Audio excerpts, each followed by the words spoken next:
So as some of you may know, back in October, my car was stolen from right in front of my house. You've seen it a little bit. In fact, back in 2019, I made a video about wanting to get this car, and I showed you what I was currently driving, my ride at the time. As you can imagine, going from a 28-year-old car to a 4-year-old car is a bit of a jump. I just wanted to talk a little bit about that and, how it's been driving it for the past 2 months and how my experience was purchasing the car as well, because that in itself is a whole thing. So first things first, what is the car? Well, some of you guys may know because Nikki and I did a kind of impromptu video, but I'm going to say it formally.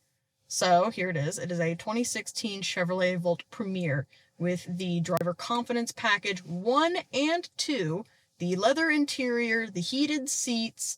It's got the works. It's also got this neat little wireless charger in here, which unfortunately I can't use because my phone isn't outfitted for it. However, I am still enjoying the perks of all those other wonderful features, especially the heated steering wheel, as we are in the dead of winter and it is cold. One feature I actually haven't had the chance to use yet is the self-parking mode, which is actually right here on the center console. And I haven't used it quite yet because I'll be honest, I'm a little scared to. So I'll let you guys know when I eventually do that. But there are videos of it working online, and it is a feature I actually haven't seen talked about much, especially on this car. So the driver confidence package 1 and 2 includes blind spot monitoring, cross traffic alerts, forward collision alerts, and other features I actually haven't had the chance to see yet, and that's probably a good thing, frankly. So because Nikki already has OnStar on her car, I chose to get it on mine as well, especially since we both unfortunately had theft incidents, and so I decided that would probably be safest for me. Now, one thing I did want to mention is how hard it was to get it set up. It wasn't the hardest thing to pay for, of course, but getting it set up on the app and having it kind of talk to my car, having that set up almost actually took a month. I was able to give them my information and do the whole setup, of course, in the car. And they were very excited to take my credit card information, but not very quick to put those features into effect. It, like I said, took almost a month for me to be able to see any change in my app. And when I did, finally, it's been great. Getting all that kind of untangled was kind of a nightmare, and I had to call OnStar maybe about 3 times. Just to get it to work right. But I mean, now that it's working correctly, I think it's a great feature, and I'm really happy to have an updated modern car that has it just integrated.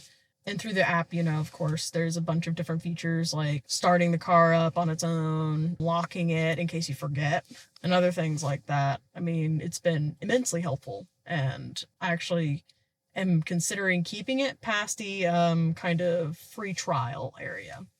Of course, it also comes with the Sirius XM package as well, but I'm not that excited about that. So one thing I did want to talk about is one point of annoyance, which is Bluetooth versus having my phone plugged in. Now, to some folks, this probably will make a lot more sense, and you probably already know this, but I do want to restate that I did have a 28-year-old car for most of my driving life.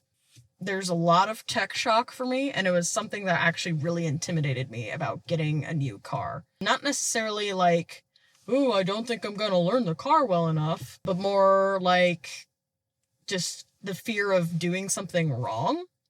Kind of like the self-parking button. But again, as I've kind of driven this car, things have started to become more intuitive and make a bit more sense.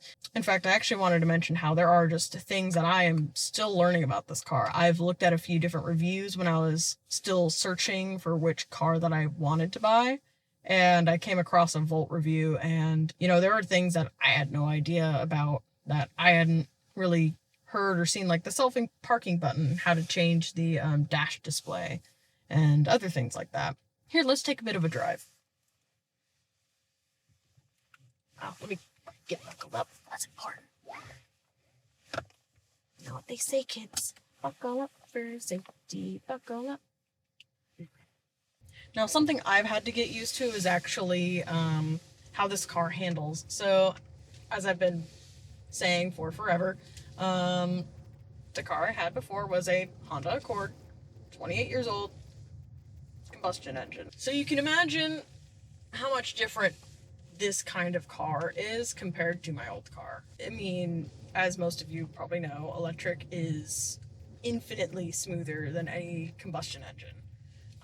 It's silky smooth.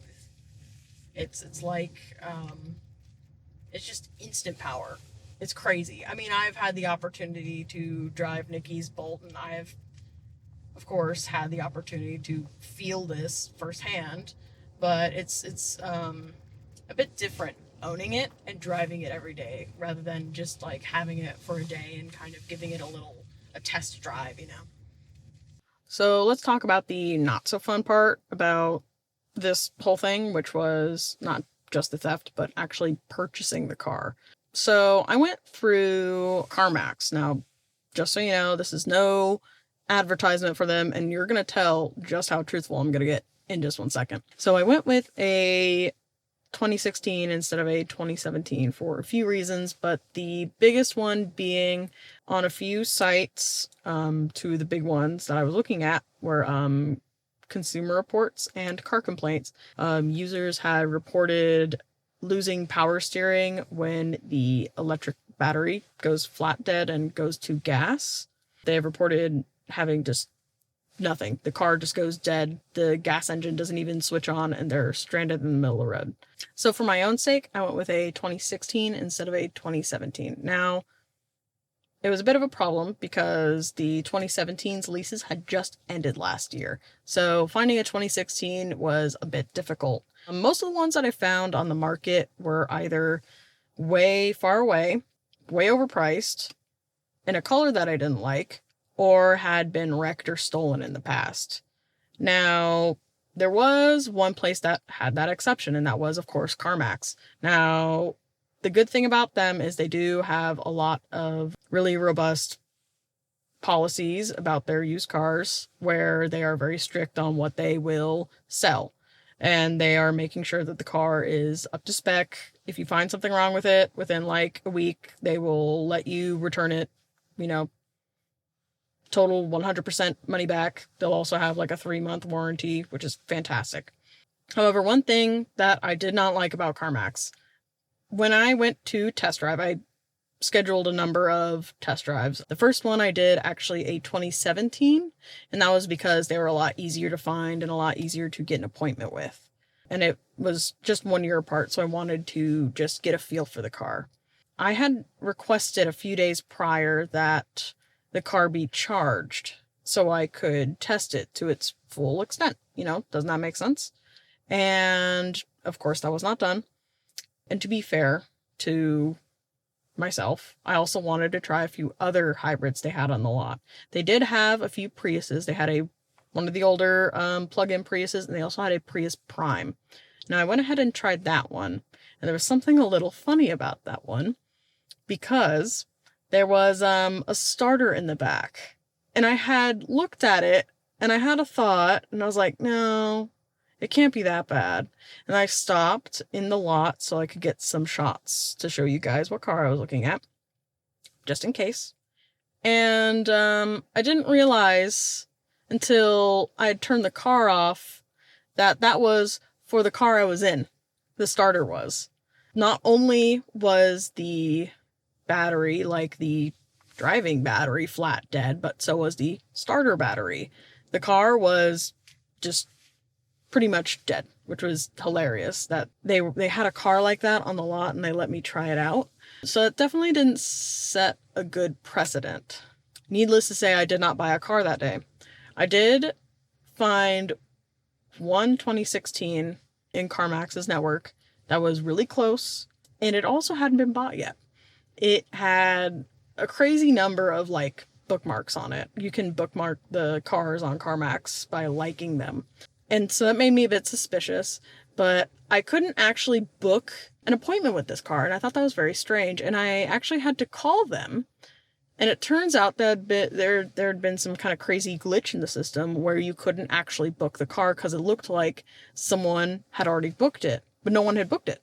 So, lucky me, I guess, out of those 20 or so bookmarks, I managed to actually call someone. So I booked it. I gave it a drive. I also requested that the car be charged, and like the last time, it was not charged. So that kind of sucked. What was also very interesting was that lot that I went to had a number of electric cars. I thought that was so strange that a lot with that many cars that were electric had not plugged this one in. If it's evidence for how they have treated this Volt, I am a little worried about how they treat their electric cars. Good news is about my battery, I do want to say, because that was something I was worried for a while, because this car looked like it had been on their lot for a few months. Fortunately, the battery is fine. I was a little bit worried about that because it had been flat dead for, God knows how long. For a while, it was, I think the first charge, it maxed out at 41. Then for the past few months, it's been maxing out at 46. And I think we're getting now 51 miles per charge, which is great. That's a whole 5-6 extra miles than I was getting before. Again, I'm a little worried about the batteries on the rest of those cars that they have there on the lot. So if you're looking at buying a car from them, just, really hammer in, please plug in your cars. Please. I'm so worried about the other ones. It sounds very funny, but I really am. So back from batteries to the actual purchasing. If you know anything about CarMax, you'll know that they don't haggle. You can't haggle there. The price that you see is what you get. Unfortunately, because of the economy right now, cars are really cheap. They're super cheap. When I was first looking at getting one of these, they were way out of my budget. They were something I kind of had a pipe dream about. And then the pandemic hit, and all the cars I was looking at went down $2,000, $3,000 or so dollars. And the Volts have kind of hung out there. And they were still there about in October, and I think they're probably still around there now. And I think something that's contributing to that is the fact that they're not selling that well. I actually was going to book an appointment for a 2019 Chevrolet Volt, the LT package. And, they tried to do the whole, oh, well, we don't know if this car's going to be here next week, because it was the work week and I didn't want to, schedule over one of my work days. And then I get a hold of the actual dealer. This was someone else that had taken my call. And he was all like, yeah, we'll totally get you in for the car. Totally taking a different tone. And I also saw that same dealership had been posting that listing on Craigslist for about a month, every day. So, it's very interesting how they're trying to fluff it up, even though I am very keenly aware of how these are not selling that well, because I'm pretty sure Nikki has mentioned it, but these were not well advertised. I mean, they were advertised, but I don't think they were that well advertised. In fact, I'm going to admit, I didn't know that this car ran primarily in electricity. This was something that was not explained to me. Now, the actual purchasing wasn't that bad. If you know anything about CarMax, their big thing is that they don't haggle, which is great because I'm a woman. And if you know anything about dealerships and their relationship to women, it's not good.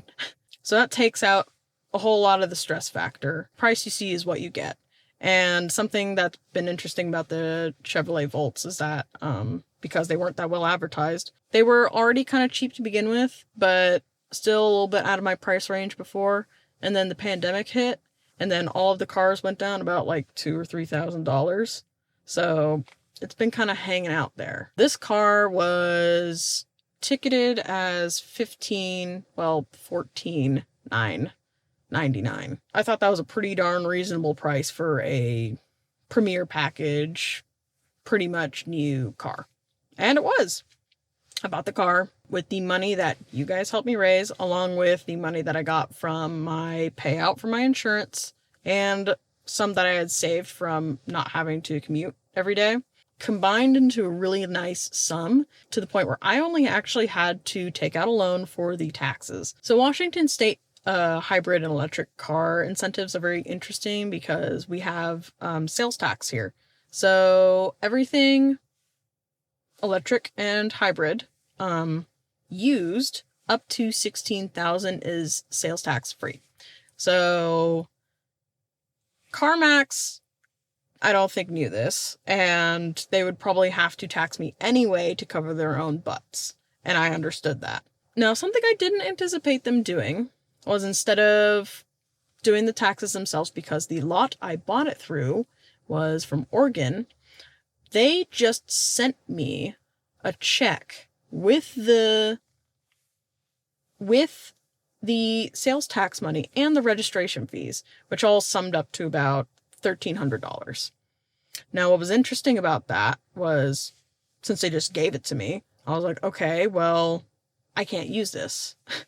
I went to the Department of Licensing to talk to them about it, and they couldn't take the check at all because it was way too much money. Because the only thing they would need is the money for the registration, but not for the sales tax, because I explained the whole, incentives things to them, and they were like, oh yeah. Something that's interesting, actually, is that they classify a Volt as a pure electric, which I thought that was kind of weird. The problem with that is that I took out a loan for taxes I don't actually owe, and I couldn't actually use any of the money for registration fees either. I had contacted CarMax's office, their financial department, about this matter, and back in November, they said they were going to handle it. It's been about 3 months, and I got in contact with them again because I've had to start paying my loan, and I was like, hey, what's going on? I haven't gotten my check. I haven't gotten my loan canceled. And they're like, oh, it never went through. And they didn't tell me. So they didn't tell me. They didn't tell the financial department at the CarMax office I visited. They were just totally happy to take my money. Now, this is totally expected because it's a loan company. And, the more money for them, the merrier they are. I'm not totally surprised about that, but I am extremely disappointed. So if you're getting... Again, this is like a weird situation because not only am I getting something that has incentives, but I'm also buying a car that's across a state border. So there's a lot of weird bureaucracy going on there. So that's kind of all there is to say. The actual purchasing of the car was kind of a nightmare. The people in the offices have been amazing. They have let me film. Those people have been a dream to work with. The loan company, the kind of lack of training and knowledge on these cars has been a bit terrible, though. And I think this is all just a symptom, well, mostly the lack of knowledge.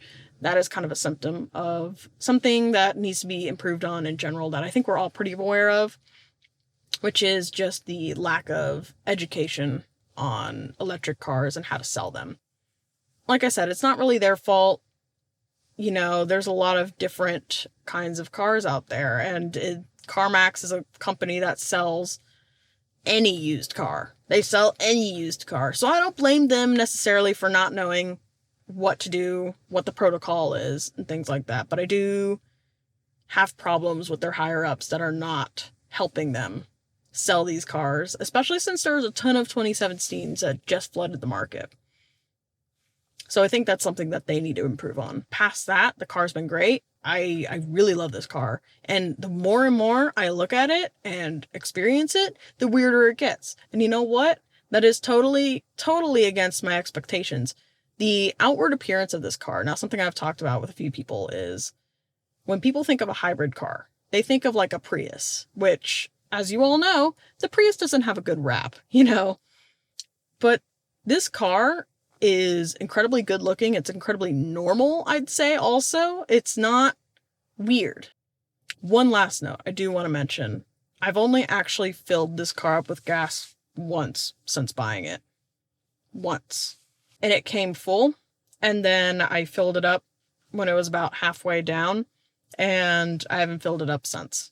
I use pretty much only electricity. And the savings have been enormous. Alright, so that's it for this video, guys. I just wanted to say thanks to our Patreons. Remember to like, comment, and subscribe. And also, remember to check out our new Redbubble store. It includes a ton of new merch, including stickers, water bottles, tote bags, face masks, you name it. All sorts of new ways that you can express your love for the channel. And yeah, keep evolving.